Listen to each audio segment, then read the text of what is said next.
Bismillahirrahmanirrahim. Assalamualaikum. Halo teman-teman semua. Jumpa lagi di video 30 sahabat Nabi yang mungkin belum pernah kalian dengar. Alhamdulillah di 10 hari terakhir Ramadan ini kita telah memasuki tokoh kita yang ke-21. Dia adalah Abbad bin Bishr. Abbad bin Bishr ini merupakan salah satu tokoh sahabat dari kaum Ansor dan masuk Islam lewat majelisnya Mus'ab bin Umair yang datang ke Madinah sebagai duta Islam pertama yang diutus oleh Rasulullah Muhammad SAW membersamai kaum muslimin yang berbaiat di Aqobah pertama.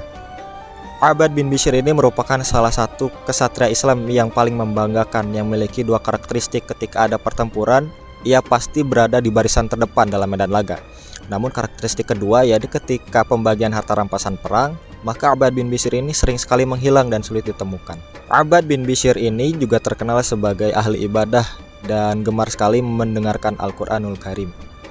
Misalnya selepas salah satu pertempuran yang bernama Dzatur Riqo, Abbad bin Bishr dan Ammar bin Yasir ditugaskan oleh Rasulullah Muhammad SAW untuk berjaga-jaga malam ketika para sahabat yang lainnya beristirahat.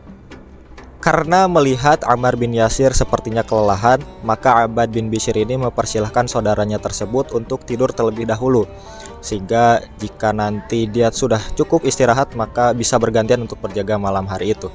Sembari menunggu Ammar bin Yasir tertidur dan juga berjaga-jaga, Abbad bin Bishr ini mengisi waktunya dengan sholat.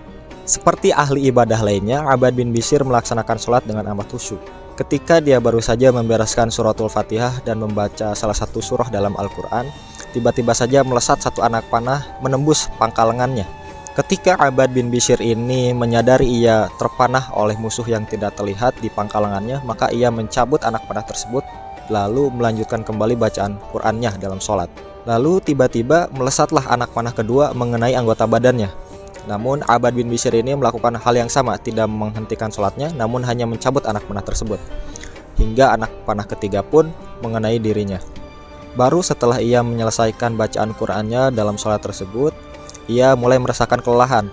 Ketika ruku, i'tidal lalu sujud. Nah, ketika sujud inilah ia mengulurkan tangannya kepada Ammar bin Yasir, berusaha membangunkan saudaranya tersebut.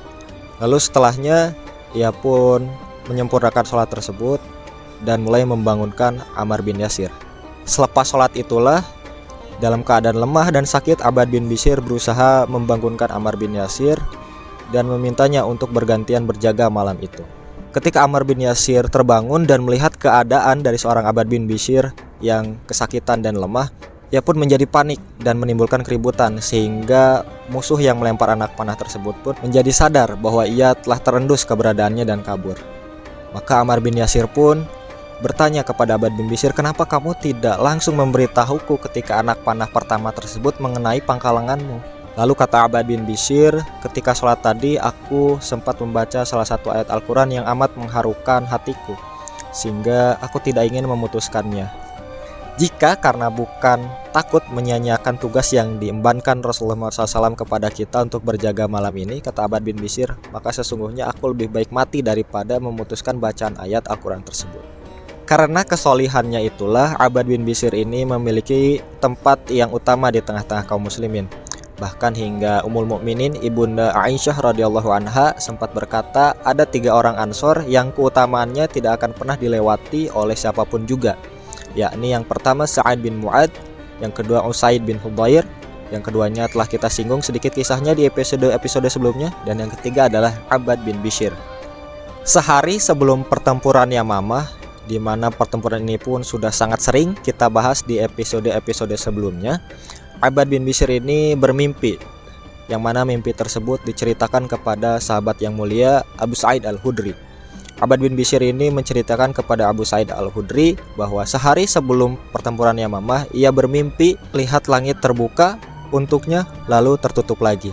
Maka takbir dari mimpi tersebut benar-benar terbukti ketika pertempuran Yamamah itu terjadi, yang mana Abbad bin Bishr ditakdirkan oleh Allah Subhanahu wa taala menjemput syahid di pertempuran Yamamah. Dan seakan-akan saat itu langit terbuka untuk menyambut syahid yang mulia, tokoh sahabat kita Abbad bin Bishr.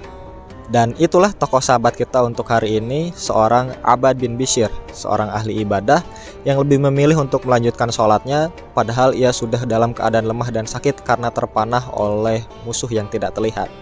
di mana ia pun sebagai kesatria Islam selalu berada di barisan terdepan dalam medan laga. Namun ketika peperangan telah usai dan kaum muslimin mendapatkan kemenangan, ia sering sekali sulit ditemukan ketika pembagian harta rampasan perang. Benar-benar akhlak yang mulia. Mudah-mudahan kita bisa meneladani seorang Abbad bin Bishr ini, dan mudah-mudahan video ini bisa bermanfaat. Kita ketemu lagi di tokoh sahabat selanjutnya, masih dalam video 30 sahabat Nabi yang mungkin belum pernah kalian dengar. Terima kasih sudah menonton, selamat berbuka. Assalamualaikum warahmatullahi wabarakatuh.